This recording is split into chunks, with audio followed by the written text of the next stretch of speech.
Look at my hands. It's so ugly. Sa 5 magkakapatid, feeling ko ako yung pinaka-sintonado talaga. I like the idea of putting myself to something uncomfortable to the point na kahit medyo mapahiya ako, okay lang. Basta ma-experience ko. Hi, this is Rio Mackie. Don't forget to like, subscribe, follow, and share for more episodes. At nagbabalik tayo sa ating pagpa-podcast. Welcome everyone. Sana ina-enjoy nyo ang last episode, ang Matanda Ka Na episode with our friend Ate Monet. Maraming salamat sa pag-guest natin and maraming salamat sa mga nag-comment. We're gonna have a shout out at the end of this episode. So for today's video, ang gusto kong pag-usapan ay insecurities. Insecure. Lahat naman siguro tayo at one point merong pinagdaanan na feel natin ang pagiging insecure or siguro ako lang. Hindi naman siguro lahat, no? Pero ako, may mga pagkukulang tayo sa buhay-buhay at feeling ko naman normal na ma-feel natin yon. Pero syempre, ang hindi maganda is kapag hindi natin kayang i-handle sa tamang paraan. Yung tipong gagamitin mo yung ibang tao para makasakit ka. Or you are also hurting yourself dahil you keep talking negatively sa sarili mo. So, ano ba yung mga bagay-bagay na kinaka-insecurean ko? Ano nga ba yung insecure? Lacking of confidence, di ba? Ano pa? Yung feeling mo, ang baba ng tingin mo sa sarili mo dahil kino-compare mo yung sarili mo sa ibang tao. And nowadays, I think it's more common, especially because of social media. And it's so easy to compare yourself dahil yung mga tao na nakikita natin sa cellphone natin, sa social media is para bang they have a very good life, they have a perfect life. I guess it's normal na mainggit.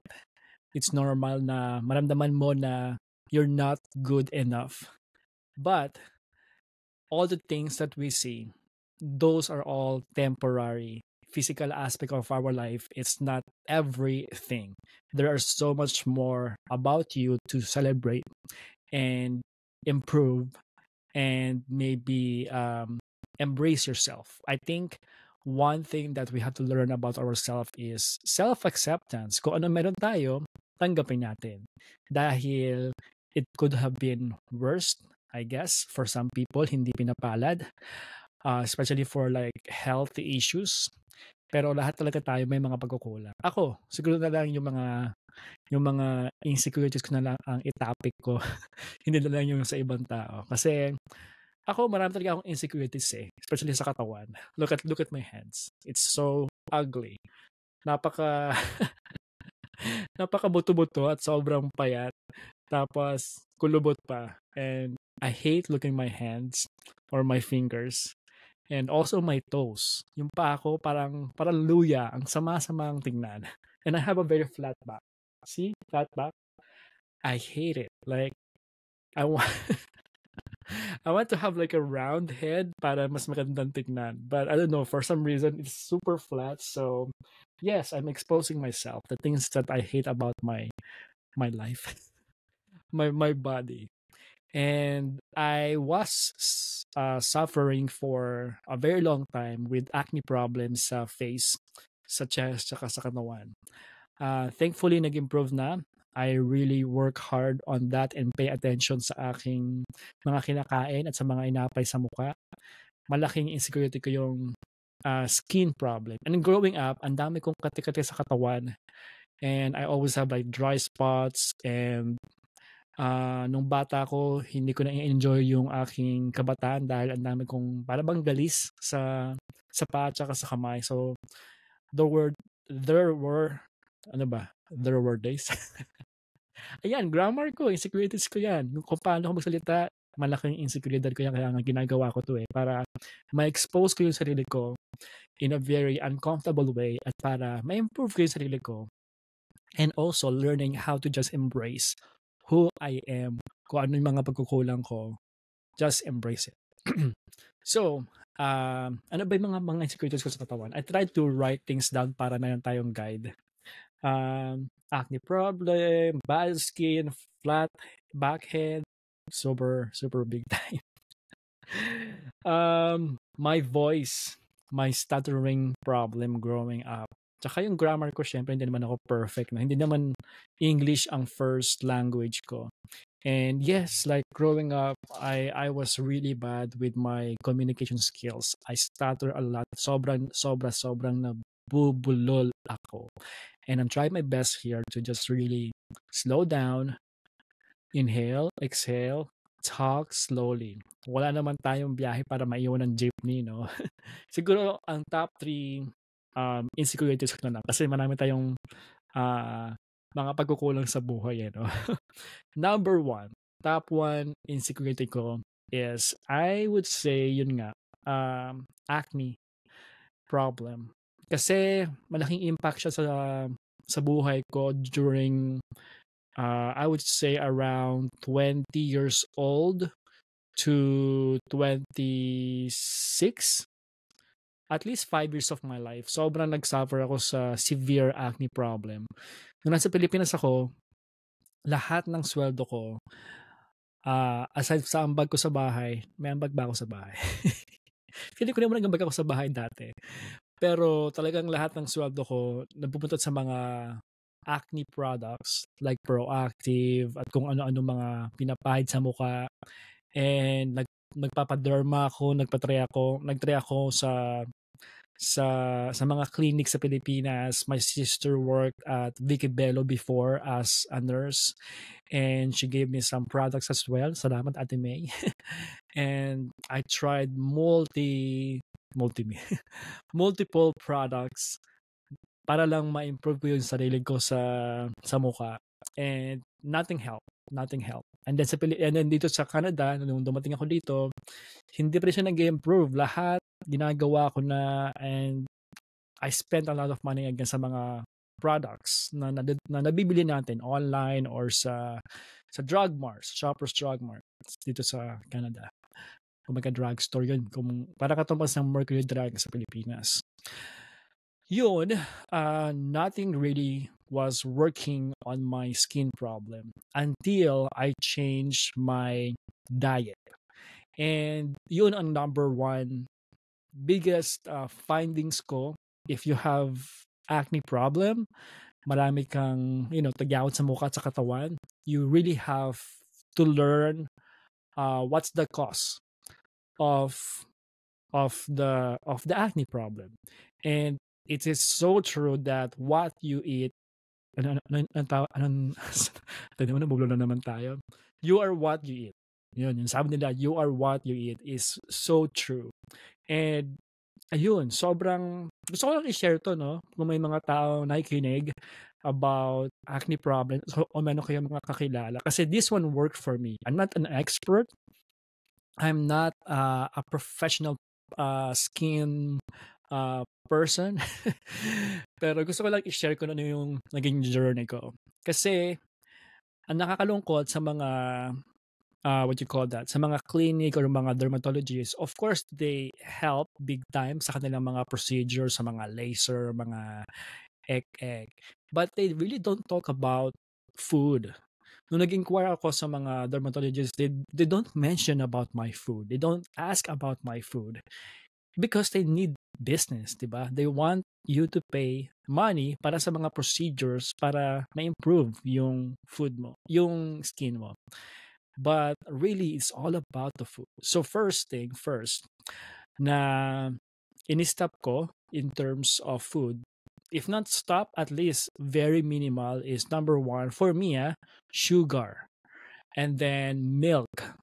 In-stop ko talaga yan, sugar and milk. Kasi feeling ko they can cause inflammation sa aking muka, sa aking katawan. And then, junk food, of course, for me, yung mga fried, like super greasy and oily food, yun yung mga in-stop ko talaga. And yun lang yung tatlong feeling kong in-stop ko. Pasta. Yeah, pasta for me can cause inflammation for whatever reason. I guess super high carb or refined carbs. I don't know. Again, I'm not an expert here. But I love pasta.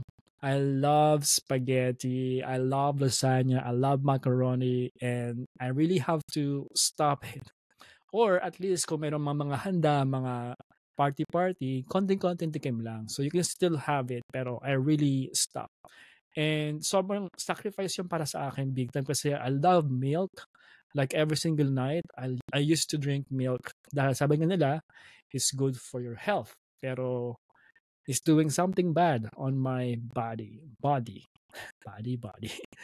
So yun, inista ko yung mga ganong mga pagkain. And right now, in terms of acne, sobrang okay na ako. Tanggap ko na yung scars, although konti lang yung nakikita dito dahil malakas ang ating ilaw. Pero dito sa side na to, kita-kita nyo naman yung ating mga bakbak sa mukha, di ba? And it's gonna be there forever for the rest of my life, and that's okay. I'm happy with it. At least wala yung hinog na mga nana ng mga pimples, di ba? So okay na ako sa scars. Although once in a while, like I think I have one right now. Meron akong growing pimple here. Naramdaman ko siya kasi nag-shave ako kanina. Sabi ko, oops, parang may tagyawat. I had milk I think a few nights or the past few days. Konting milk lang, pero feeling ko yun yung dahilan kung bakit ako may onting tagyawat. Nag-try kasi ako gumawa ng coffee with the French press. Nag-experiment ako. And then maybe I said, maybe I try to make some froth milk. So, naglagay ako ng milk sa coffee ko, but it's not good for my skin. My skin doesn't love any milk. Konti lang. Tikim-tikim lang kumbaga. So yun yung number one insecurity ko. And sa likod ko, of course, I'm not gonna show you my back, pero I still have it. Walang acne, but I guess like I have like dark spots and blemishes and scars, I guess. And it's there, it's gonna be there forever, but I'm happy, nasa likod ko naman siya, so hindi ko na siya papakialaman. I'm just gonna leave it alone. Yes, that's my number one insecurities, pero I was able to get over it and I improved myself. And I guess the one important key about is awareness. Awareness sa kinakain natin every single day. So right now, I really watch the food that I eat. Kung may handa, kung may party, sure, I will eat. Pero be mindful pa rin. Ganun lang ang ang aking mindset kumbaga. For now, the biggest improvement ko sa sarili ko in terms of food for the past 2 years now is choosing to have a gluten-free meals. Gluten-free diet. Para sa akin hindi naman to para sa lahat. Pero sa akin talaga, it's a, like, I was blown away. It's like life-changing experience for me na maging gluten-free. Ang sobra daming benefit para sa akin. Like, I can't speak enough about it kasi sobrang helpful siya. Not only on my gut feeling, on my digestion, pero yung cloudy brain ko sobrang nawala. Yung mga body pain ko nawala. Yung mga dry spot, kati-kati ko sa katawan, nawala. And what else? Narealize ko lang the past few weeks. Sabi ko, bakit yung paa ko hindi na nangangamoy? Yung mabahong paa. And I just realized that. Sabi ko, parang tagal ko na hindi naamoy yung paa ko for... alam mo yun, dati kasi kapag suot mo yung sapatos mo all day, after mo maghubad ng sapatos and ng medyas, parang ang baho ng paa mo no? And it's normal. Lahat naman tayo pinapawisan ng mga paa. Pero mabaho before. Hindi naman sobrang baho, basta mabaho.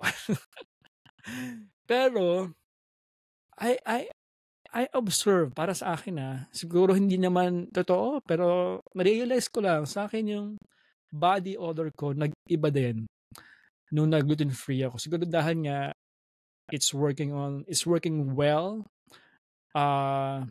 Yung food ko na walang gluten food sa digestion ko. So overall sa katawan ko, it's really super duper helpful. But I'm not gonna lie that I miss pandesal.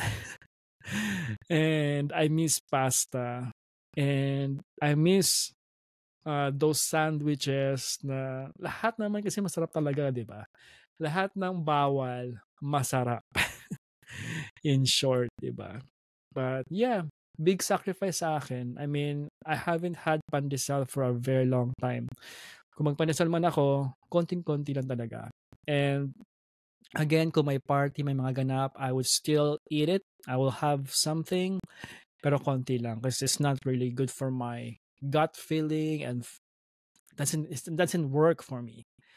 And yeah, thankful. Ang haba lang sinabi ko, no? Unang insecurity ko pa lang yun, acne or skin problem. Number two na insecurities ko, katawan pa din naman. I guess it's more of my weight. Kasi growing up, as in sobrang payat ko. Sobrang skinny. Like, I remember the days na ang tawag sa akin sa school ay hanger, daddy long legs, or ano ba bang tawag sa akin? Kite? Ano bang tawag doon sa kite sa Tagalog? Limot ko na yung kite. Ano nga ba yung kite sa Tagalog? Nalimutan ko na mag-Tagalog. Oh my God. Anyway, I'm super duper skinny growing up sa school, and I feel so insecure about it. Sobrang payat ko talaga. Ngayon naman payat pa din naman ako. I mean, my height is 5'10", and I haven't checked my weight for quite a while. My normal weight is between 145 to 149 pounds. I guess the average would say 147 pounds. Pero for my height, ideally, gusto ko sana 160 pounds. So, I want to gain more weight para, I want, yung tipo kasi kapag humahangin, ramdam na ramdam, sorry, ramdam na ramdam ko yung hangin na tinutulak ako pag nasa labas, pag malakas yung hangin. So, gusto ko sana yung, hindi ko na kailangan kumapit. Yun. Yun yung biggest, one of my biggest insecurities for a long time. And right now, what I do about it, I try to work out as much as I can, pero hindi naman ako makapagbuhat ng mabigat dahil I have a back problem. I have some elbow pain. Ang dami masakit kapag over 30 years old ka na at late na ako nag-start mag-workout sa gym. And I remember nung nasa Sampaloc, Manila pa ako, the very first time na pumasok ako sa gym, I was so intimidated and very uncomfortable. And syempre yung iba, sobrang komportable sa gym, malalaki ang katawan. Ako sobrang payat. As in, sobrang payat. And nag-hire ako actually ng personal coach for 1 month or maybe 2 months maximum. Kasi gusto ko lang maging komportable. At least meron sa akin nagka-guide at saka meron nagtuturo sa akin kung paano gumamit ng mga machines sa gym. Pero syempre, mahal ang personal coach. So, hanggang 1 month or 2 months lang ako. And I stop it. And then once I got more comfortable, then I just did it alone.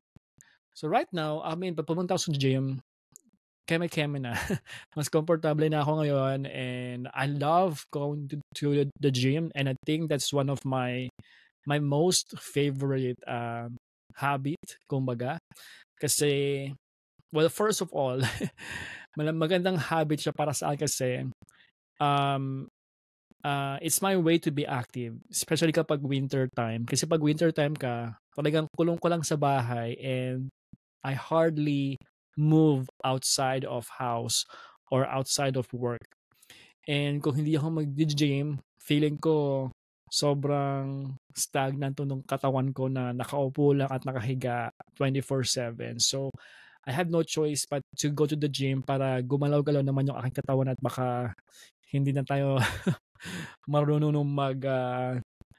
maging flexible sa katawan natin. So, I think it's very important for me to stay active, and I love that I do it almost every single day. But I mean, ngayon balik na ako sa office twice a day, and then my partner goes to the office twice a week, and then my partner is 3 times a week. So depends sa schedule, but I still get to the gym, go to go to the gym at least 5 times in a week. So I love it, and I'm gonna keep doing it for the rest of my life. It's very helpful to have to be flexible and somehow at least grow some muscles kahit paunti-unti kasi it will help you when you get older. You can still carry yourself properly. So I need that. I still have 30 years. Ilan taon na ba ako? 37 na ako in next month. So I still have over 30 years to maybe grow some muscles. Pero siguro at the age of 60, we start declining na in terms of muscle growth. I don't know. Again, I'm not an expert here. I'm just saying my own experience. And lastly, last insecurity ko I would say is going to be my communication skills. Yes. Bulol, sobrang bulol at sobrang utal-utal at ang bilis kong magsalita. Now I'm trying so hard here, and for me there's no other way for me to improve myself than to expose myself out there. Somewhere on social media. I need to expose myself para mas ma-improve ko yung sarili ko and ma-appreciate ko yung mga pagkukulang ko, kumbaga. Like, I'm turning my weakness into strength here. And alam mo, nung bata ko, sobrang gustong-gusto kong maging newscaster. Noon napapanood ko yung mga balita sa Pilipinas, yan, TV Patrol, Magandang Gabi Bayan. Sobrang gustong-gusto ko si Corina Sanchez. Siya yung parang number one idol ko sa Pilipinas na kung paano magsalita. And syempre ngayon, ang dami-dami ng newscaster, mga tao sa social media na sobrang galing magsalita, and I am still improving myself. And I read out loud kahit sa Pilipinas. I try to practice myself. Pupunta ako sa washroom. I have my self-help book and then I'm gonna read it out loud. Sometimes I would read a newspaper ng hindi naman sobrang lakas pero with hindi lang talaga basa na walang boses. I read with my voice para mas maging komportable ba yung aking dila, or I don't know. Maybe I have to go to like a speech language, speech therapy. Maybe I should try that. Baka meron pang maitulong. Anyway, highway. Yun, ano pa bang ginagawa ko para ma-improve yung aking communication skills? I joined debates sa Pilipinas, sa school. I tried to join sa oratorical contest ba yun nung high school? Oration. I tried to join pero hindi ako napili. Siyempre dahil ang sagawa nga ng aking mga delivery. But sa UST, College of Commerce, I joined a debate at thankfully, nanalo naman tayo sa debate, di ba? Hindi ko alam kung ano mga pinagkasabi ko sa debate pero kettlebells naman. I really want to expose myself kasi gusto kong ma-improve sobra-sobra yung aking communication skills. And I want to do some public speaking, kumbaga. And again, I will never be perfect. I always believe in the power of intentions. And kahit marami tayong flaws sa buhay, go pa rin. Push natin yan. Ganon, di ba? Ano pa mga ginagawa ko? Dito sa Canada, I went to Toastmasters few times, or I should say several times. At least, I would say I went at least 20 times. Maybe in about 8 to 10 different chapters or mga lokal ng Toastmasters. I think Toastmasters is present globally. So malamang sa Pilipinas may Toastmasters din. Pero pumunta ako dito sa Canada, I really attended different Toastmasters para, again, expose myself and experience something uncomfortable to be more comfortable, di ba? Hindi naman ako nag-enroll dahil nagkukuripot nga ako. So, hindi ako nagbayad. I just joined for their free sessions, and I want to observe people, um, just improve, just have some experience and konting-konting salita sa sessions, but I think it helps. And again, right now, this is my top one project for myself, like doing some, I don't know if I keep saying this or calling this as a podcast. Maybe I should say a podcast. Pero my video podcast. Just want to improve myself. That's why I'm doing this. Di ba? Parang kung gusto mong kumanta, kailangan talaga mag-practice ka kumanta. Oh, by the way, sa in terms of public speaking or building my confidence, I like the idea of putting myself to something uncomfortable to the point na kahit medyo mapahiya ako, okay lang. Basta ma-experience ko. Ganon. Ah, kwento ko lang, no? Sa UST, I was in a College of Commerce ako, marketing ang tinawag ko sa UST. Pero ang college life ko naman ay hindi naman sobrang bonggang-bongga, maraming pasabog. Wala akong awards. Wala akong, what you call that? Never ako naging dean's list. Hindi ako naging cum laude or whatever. Wala akong nothing. Compared nung high school, kahit paano meron akong mga awards. Merong recognition kung maga. Pero nung college, wala eh. Talagang wala akong wala akong, aside from class president, twice ba ako naging presidente? I think so. O baka once lang. Anyway, wala eh. Gusto kong meron akong maikwento balang araw. So, sumali akong College of Commerce Idol. Kumbaga version ng American Idol. Meron kaming singing contest sa UST. It's called Commerce Idol. So, syempre ako, makapalamuka, hindi naman ako kagalingan kumanta, no? Pwede nang matuto, pwede mag-practice, pero hindi talaga para sa akin ang pagkanta. But, I can learn, pero kailangan ko ng maraming practice. So, I joined the very first time nung ako ay third year college. And just ko, yung audition piece ko was You Raise Me Up by Josh Groban. And sobrang piyok, sobrang sintonado, and oh my God, nakakahiya. Hindi ko kung bakit ako sumali sa singing contest. Sobrang nakakahiya talaga. It was in a small group, not small group. I would say there were about 10 to 15 people sa room. Siyempre yung organization na nag-ooperate at yung siyempre yung parang judge o yung nag-i-screen para makapunta sa live performance. Ayun, hindi ako pinalad na makasali sa College of Commerce. However, dahil gusto kong patunayan na kaya ko kumanta, sumali ulit ako nung ako ay 4th year college na. And again, gusto ko sana meron akong special experience sa aking college life. Dahil wala naman akong awards. So at least meron akong something special to remember. Sumali ako ng 4th year college. Biruin mo, nakapasok ako sa final performers. Kumbaga, merong from audition, merong naging, I think, duet. Oh yeah, I remember. Audition, tapos meron kaming, second part is meron kang kaduet. Kinanta ko nun ay Next in Line. Nalimutan ko na yung aking audition piece. Hindi ko na maalala. Siguro you Raise Me Up ulit. Parang You Raise Me Up nga ulit ang kinanta ko that time. For the second time. Kasi gusto ko lang patunayan na kaya ko siyang kantahin.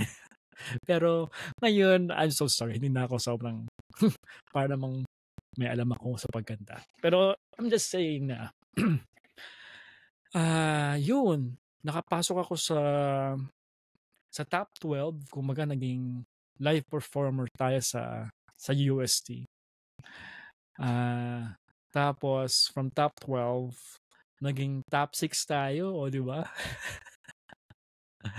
Ang lakas makakapal ng face. Kinanta ko doon ay End of the Road sa top 12. Boyzone. Sample ba? Wag na. Sa top 6, ang kinanta ko ay OPM category yun eh. Ano nga ba kinanta ko nun? Gary Valenciano. Warrior is a Child. Yun. I love that song. Yun ang kinanta ko, Warrior is a Child. Pero dapat siguro kinanta ko is Tagalog. Mas maganda siguro ang impact ko ng Tagalog ako for that second round. Anyway, hanggang top 6 lang naman ako.